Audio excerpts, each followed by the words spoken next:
Good evening friends, welcome to my YouTube channel Sangyan Pratiyogi Sansthan. How are you friends? I hope you are very well.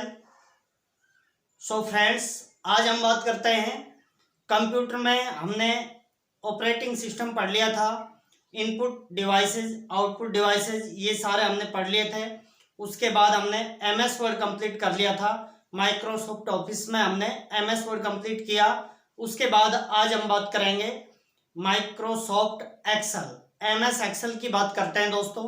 तो देखिए, MS Excel के बाद MS power point करने के बाद फिर हम करीब 100 क्वेश्चन करेंगे इस पर। तो आप यदि वीडियो चैनल पर नए हो तो आप चैनल को सब्सक्राइब करें और बेल आइकन को प्रेस करें, जिससे आपको तुरंत नोटिफिकेशन मिले और आप तुरंत चीज़ों को डे बाय डे कवर करते जाएं। और दोस्तों, आज हम बात कर लेते हैं एमएस एक्सेल की। तो देखिए, एमएस एक्सेल की हम बात करते हैं तो पहले तो आपको ये पूरा फ्रेम देखना पड़ेगा एमएस एक्सेल का। तो देखिए, सबसे ऊपर वाला जो होता है, सबसे ऊपर वाला बार, उसको दोस्तों हम क्या कहते हैं? एक तो देखिए, इसमें जो बाईं ओर होता है, बाईं ओर वो तो होता है दोस्तों टूल बार होता है। उसके बाद जो मिड में होता है, जो मध्य में होता है, सबसे ऊपर ही ऊपर वाला, बाईं तरफ तो टूल बार होता है और सेंटर में होता है टाइटल बार।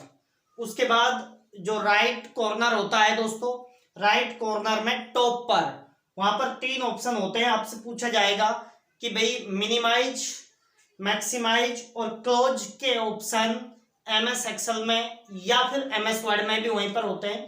कहाँ पर होते हैं? तो ऑप्शन आएंगे भाई बॉटम, यानी बिल्कुल नीचे दाईं तरफ, ऊपर, सबसे ऊपर दाईं तरफ, या फिर एक ऑप्शन आ जाएगा सबसे नीचे बाईं तरफ, सबसे ऊपर बाईं तरफ। इस तरीके से 4 ऑप्शन आएंगे। तो दोस्तों, आपको बताना होगा ये कहां पर होते हैं। दाईं तरफ सबसे ऊपर होते हैं, यानी टूल बार के जस्ट राइट में होते हैं। ठीक है, तो देखिए, ये आपको पता होना चाहिए। इसके बाद दोस्तों हम बात करते हैं। तो देखिए, इसके बाद जो डायलॉग बॉक्स होता है दोस्तों, देखिए डायलॉग बॉक्स को हिंदी में, वो आप हिंदी मीडियम से एग्जाम दोगे तो आपको हिंदी में वो क्या लिख कर देगा? संवाद कक्ष बोलेगा।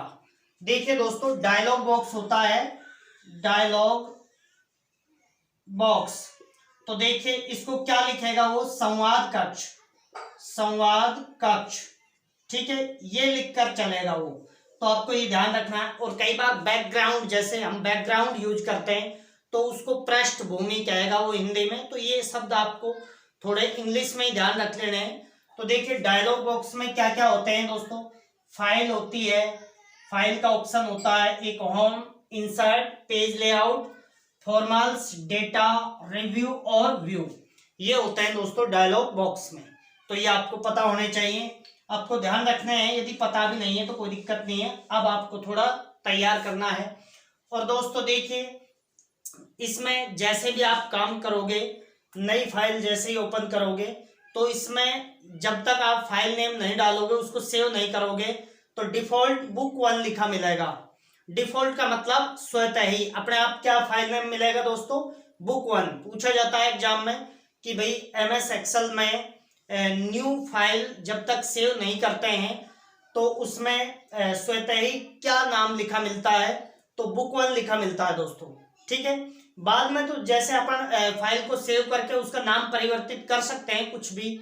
ठीक है, बाकी डिफॉल्ट का मतलब स्वतः ही अपने आप क्या लिखा मिलता है दोस्तों?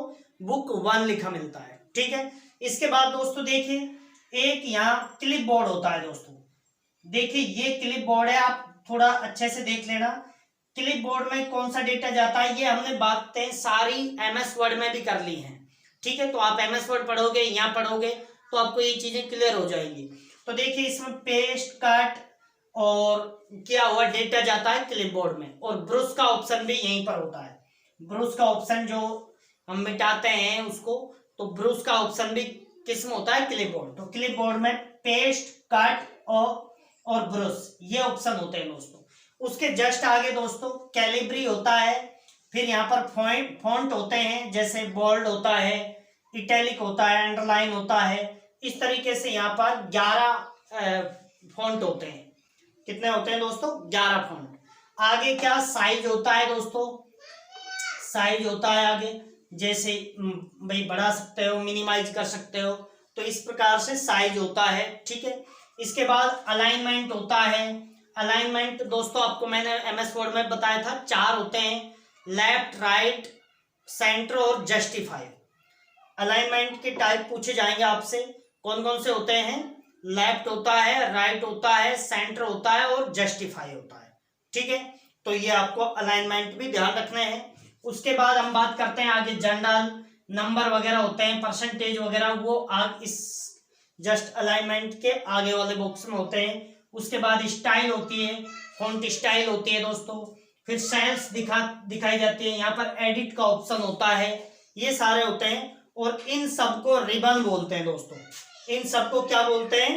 रिबन बोलते हैं। ठीक है, आपको ये भी ध्यान रखना है। इसके बाद हम बात करते हैं उसके, देखिए नीचे यहाँ पर जैसे कॉलम वगैरह दिए हुए होते हैं। यहाँ पर फॉर्मूला बार होता है दोस्तों, किसके नीचे? रिबन के नीचे क्या होता है? फॉर्मूला बार होता है दोस्तों, रिबन के जस्ट नीचे।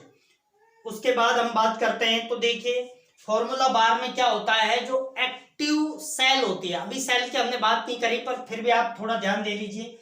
एक्टिव सेल, एक्टिव सेल में आप जो भी कंटेंट लिखोगे, एक्टिव सेल में कुछ भी आप लिखोगे तो वो फॉर्मूला बार में दिखाई देगा।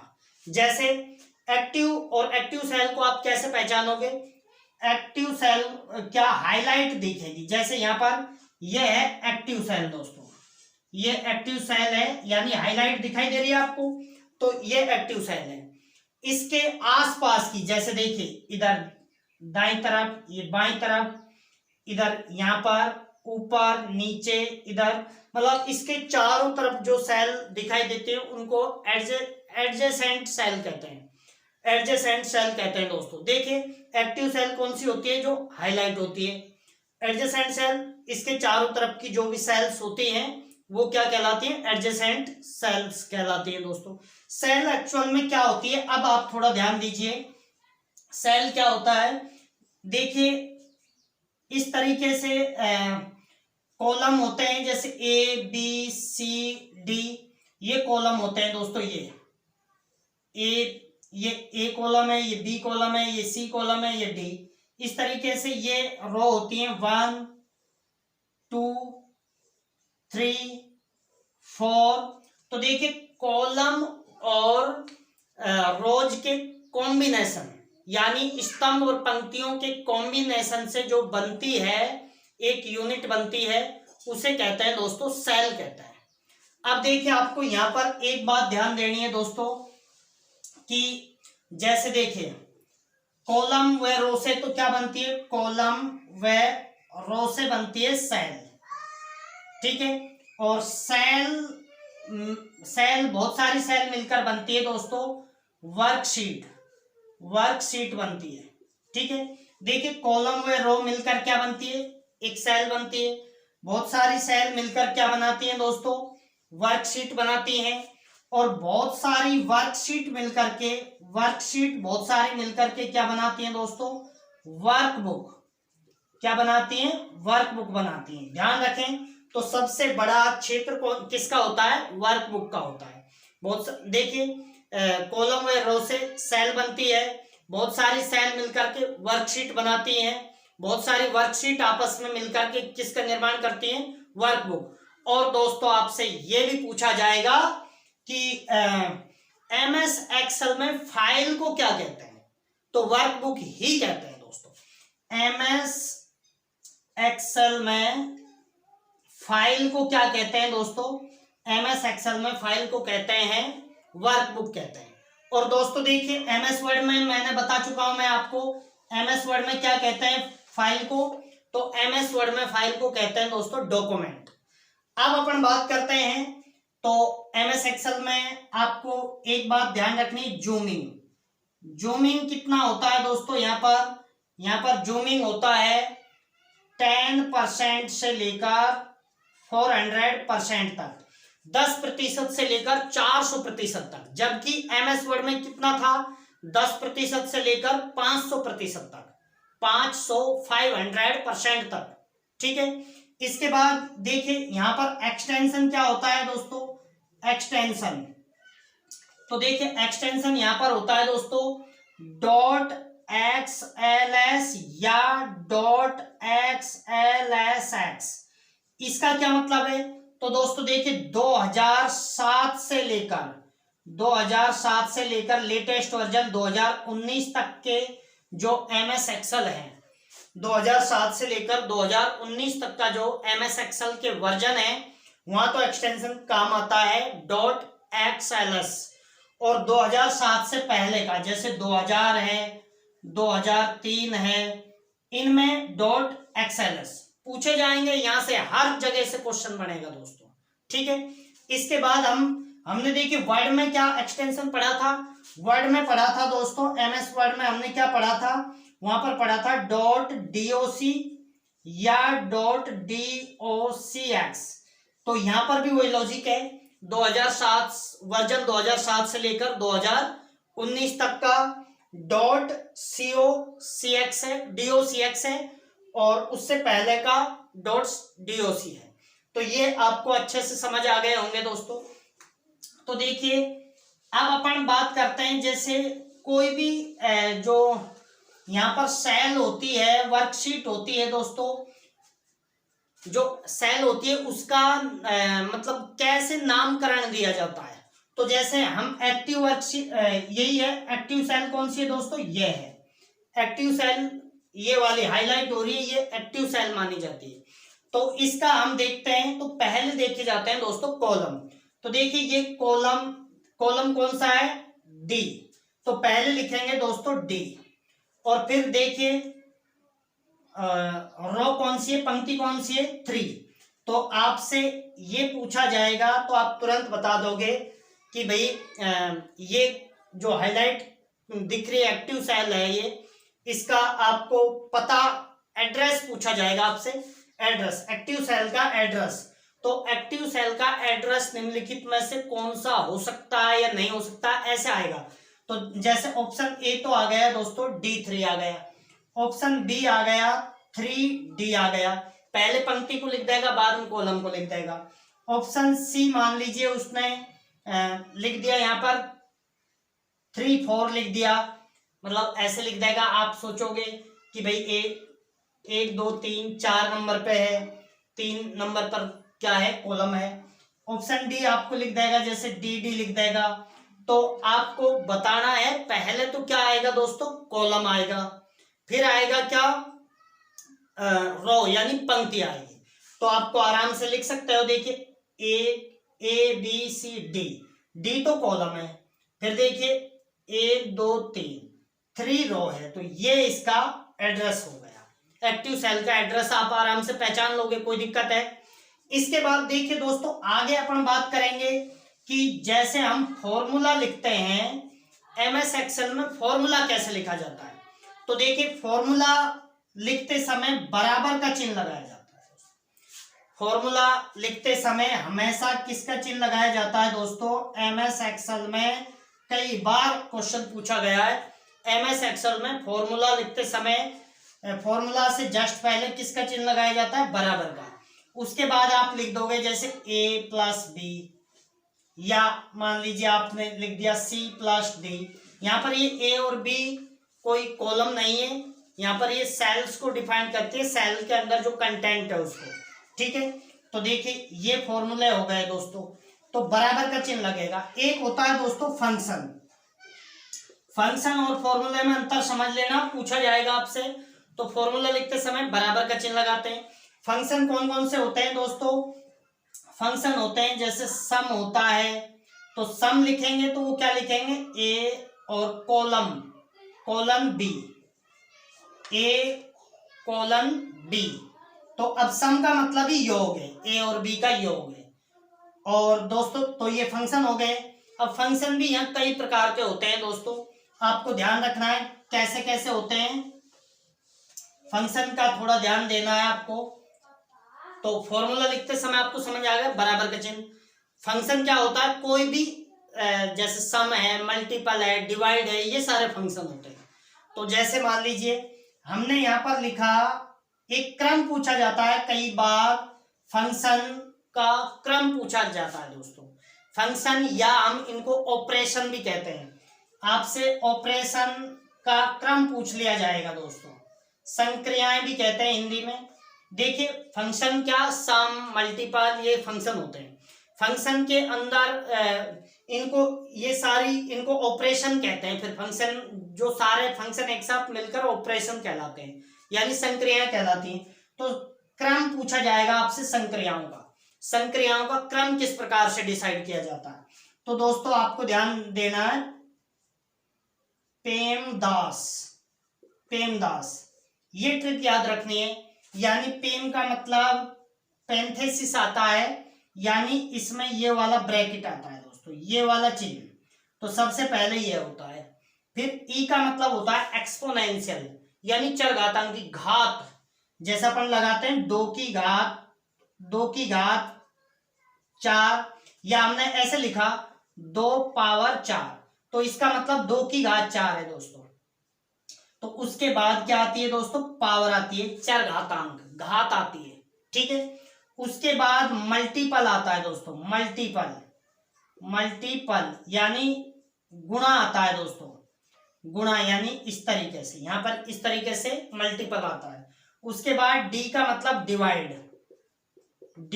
डिवाइड का मतलब होता है दोस्तों, यहां पर क्या होता है, ये वाला चिन्ह डिवाइड होता है। उसके बाद ए का मतलब एडिशन आता है, यहाँ पर एडिशन का आप चिन्ह जानते ही हो, ये प्लस का चिन्ह आता है। उसके बाद सबट्रैक्ट आता है, सबट्रैक्ट यानी घटाव, यानी ये वाला चिन्ह आता है। तो आपसे क्रम पूछा जाए तो आपको ध्यान रखना है। देखिए फिर से मैं क्रम बता रहा हूं आपको दोस्तों, ये बहुत इंपॉर्टेंट है, एग्जाम की दृष्टि से आपसे पूछे जाएंगे। तो देखिए क्रम, देखिए पेमदास, याद रखना है, पेमदास। तो देखिए पी का मतलब पैंथेसिस, यानी ये वाला ब्रैकेट, ठीक है। आपको ऑप्शन में ये सारे 3 4 दे देगा, तो आपको क्रम पूरा ही पता होना चाहिए। तो फिर कौन सा क्रम सही है, कौन सी संक्रियाओं का क्रम सही है, ऐसे क्वेश्चन आएगा दोस्तों एमएस एक्सेल में, कौन सी संक्रियाओं का क्रम ठीक है, ठीक है। तो सबसे पहले ये आता है। उसके बाद एक्सपोनेंशियल आता है, यानी चरघातांक, पावर आती है दोस्तों, ये पावर है। उसके बाद आता है मल्टीपल, यानी गुणा आता है दोस्तों, ये मल्टीपल यानी गुणा है। उसके बाद डिवाइड आता है, ये डिवाइड का चिन्ह है दोस्तों। उसके बाद एडिशन आता है, ये एडिशन है, आप जानते ही हो। उसके बाद दोस्तों आता है, उसके बाद क्या, फंक्शन। आप 3 4 चीजों को दोबारा मैं बताऊंगा, आप गलत मत कर देना। उसके बाद सबट्रैक्ट आता है, यानी घटाव आता है।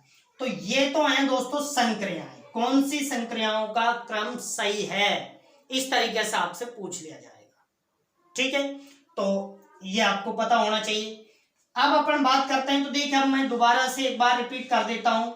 फॉर्मूला लिखते समय हमेशा बराबर का चिन्ह लगाया जाता है, ये तो फॉर्मूला की बात हो गई। दूसरा फंक्शन, फंक्शन कौन कौन से होते हैं दोस्तों, फंक्शन होता है जैसे सम है, या मल्टीपल है, या फिर एडिशन है। अब मान लीजिए एडिशन का मतलब तो यहाँ सम को ही ले लिया जाता है दोस्तों। सम का मतलब जैसे 2 का आपको योग करना है, जैसे a1 प्लस नहीं लगाना, अब आपको a2, इसका मतलब a1 और a2 का सम है, योग है दोस्तों। मल्टीपल है, a1 और a2 ऐसे ही लिख दिया, इसका मतलब यहाँ a1 और a2 का क्या है, गुणा है। तो ये फंक्शन हो गए दोस्तों। फिर संक्रियाएं क्या होती हैं, ऑपरेशंस बोलते हैं संक्रियाएं दोस्तों आपको पता ही है, पेमदास से आपको ध्यान रखनी है, पेमदास, ये ट्रिक ध्यान रखना। पैरेंथेसिस यानी ब्रैकेट, चरघातांक यानी पावर, मल्टीपल यानी गुणा, डिवाइड यानी भाग, एडिशन यानी जोड़, सबट्रैक्ट यानी घटाव, ये वाला आता है दोस्तों। तो यहां तक आपको दोस्तों समझ में आ गए होंगे। इसके बाद हम दोस्तों बात करते हैं आगे। तो देखिए आगे की क्या बात करेंगे हम यहाँ पर, तो देखिए सेल को या वर्कशीट को ऊपर नीचे वर्टिकल स्क्रॉल बार से किया जाता है, और वर्कशीट को आप दाएं बाएं सेट करना हो तो आप किससे करोगे दोस्तों, हॉरिजॉन्टल स्क्रॉल बार से, यानी क्षैतिज स्क्रॉल बार से। उसके बाद दोस्तों यहाँ जूमिंग का ऑप्शन होता है, और ये नीचे नीचे वाला क्या होता है, स्टेटस बार होता है। ये आपको पता होना चाहिए, जो हम पहले भी आपसे चर्चा कर चुके हैं। ठीक है, तो ये आपको आराम से समझ में आया होगा। वीडियो को 1 या 2 बार देखोगे आपको चीजें समझ आ जाएंगी। आगे बात करते हैं दोस्तों इसमें। तो देखिए आगे हम कुछ फंक्शंस की कुछ पॉइंट्स को और देखते हैं। तो देखिए हम बात करते हैं वर्जन 2003 में। वर्जन 2003 में कॉलम और रो की संख्या की बात करते हैं। क्वेश्चन पूछे जाते हैं दोस्तों। तो वर्जन 2003 में कॉलम कितने, 256 होते हैं दोस्तों। जो MS एक्सेल का वर्जन 2003 है उसमें कॉलम कितने होते हैं, 256, और रो कितने होते थे दोस्तों, जस्ट इसका स्क्वायर 256 इंटू 256। तो दोस्तों ये आता है 65,536, 65,536।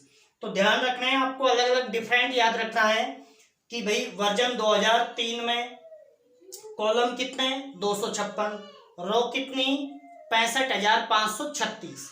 उसके बाद 2003 के बाद, 3 के बाद चाहे 2007 हो, चाहे 2016 हो, 19, 2013 कोई सा भी हो, तो देखिए 2003 के बाद, 2003 के बाद के वर्जन में कोई सा ही वर्जन हो, 2003 में तो 256 कॉलम है और यहाँ स्क्वायर हो जाता है जस्ट रो में। ठीक है, तो रो कितनी है, 65,536। इसके बाद 2007 से ही कॉलम कितने हैं, 16,384, 16,384। और दोस्तों रो आप काउंट कर लोगे, 16,384 इंटू 16,384 आप कर लेना, रो आ जाएंगे आपके सामने, कई लाखों में आएंगी। तो इतनी रो होती हैं। ठीक है, तो एक क्वेश्चन यहां से बनता है कि 2003 में कॉलम कितने हैं, रो कितनी होती है, ये पूछा जाता है। एक 2007 में, चाहे 2013 में, चाहे 16 में, चाहे 19 में पूछा जाए तो कॉलम 16,384, रो यहाँ कैलकुलेट, एक बार आप कैलकुलेटर से गुणा कर लेना, उसके बाद लिख लेना, क्योंकि याद ही रखना पड़ेगा, वहां गुणा करने बैठ गए बहुत टाइम लग जाएगा। ठीक है, तो ये आपको ध्यान रखना है। इसके बाद दोस्तों हम नेक्स्ट पॉइंट की बात करते हैं। तो देखिए और क्या क्या बातें कर सकते हैं। तो देखिए यह स्प्रेड शीट प्रोग्राम कहलाता है, स्प्रेड शीट प्रोग्राम कहलाता है। आपसे पूछा जाएगा निम्नलिखित में से कौन सा स्प्रेड शीट प्रोग्राम कहलाता है। तो स्प्रेड शीट प्रोग्राम कौन सा कहलाता है दोस्तों, MS एक्सेल। आपसे पूछा जाएगा वर्कशीट की सबसे छोटी इकाई को क्या कहते हैं। तो सबसे छोटी इकाई को सेल कहते हैं दोस्तों, सबसे छोटी इकाई को क्या कहते हैं, सेल कहते हैं। सेल से क्या बनती है दोस्तों, वर्कशीट। वर्कशीट से क्या बनती है, बहुत सारी वर्कशीट मिला करके वर्कबुक। फाइल नेम भी क्या कहलाता है दोस्तों, MS एक्सेल में फाइल नेम भी क्या कहलाता है दोस्तों, वो कहलाता है वर्कबुक ही कहलाता है। डिफॉल्ट रूप से फाइल नेम क्या आता है दोस्तों, जब तक फाइल को सेव करके हम नाम चेंज नहीं करते तब तक क्या आता है, फाइल नेम बुक 1 आता है दोस्तों। ठीक है, MS वर्ड में क्या आता है डिफॉल्ट रूप से, डिफॉल्ट का मतलब स्वतः ही अपने आप जो आ जाता है वो आता है, डॉक्यूमेंट 1 आता है दोस्तों। ठीक है, तो देखिए दोस्तों ये आज हमने MS एक्सेल का मैक्सिमम पार्ट आज हमने डिस्कस किया है। कल बचे हुए कुछ पॉइंट क्लियर करेंगे और कल इस पर आधारित क्वेश्चन साथ के साथ करवा देंगे, इसके क्वेश्चन साथ के साथ करवा देंगे। तो कल करीब 1 घंटे क्लास होने वाली है, मिस मत कर देना, जुड़ जाना, क्योंकि आपको एग्जाम में जैसे हम बता रहे हैं वैसे वैसे क्वेश्चन देखने को मिलेंगे। थैंक यू दोस्तों।